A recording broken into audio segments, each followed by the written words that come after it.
কি গো, আজকে একটা গেম খেলবো। ঠিক আছে। বলছি এখানে একটা ওয়ার্ড লিখে এনেছি, ওইটা তোমাকে গেস করতে হবে যে কি লেখা আছে। আর যদি বলতে পারি তাহলে আজকে কিন্তু পার্টি আমি দেবো। কই দাও। हे भगवान तेरी लीला अपरंपार है। বলো এবার অপশন বলো। আমি কে? মেয়ে মানুষ। আমি আসলে যেটা, কুঁড়ে। আমি তোমার চোখে যেটা, আমার চোখে ডাইনি। इसकी माँ का আমি তোমার জীবনে যেটা হয়ে এসেছি। কাল লাগেনি।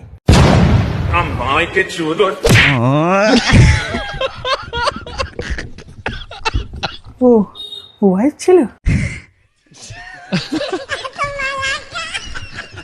কি গো, भाई मजा आया और मैं ये जो मजा है हिंदुस्तान के हर व्यक्ति को देना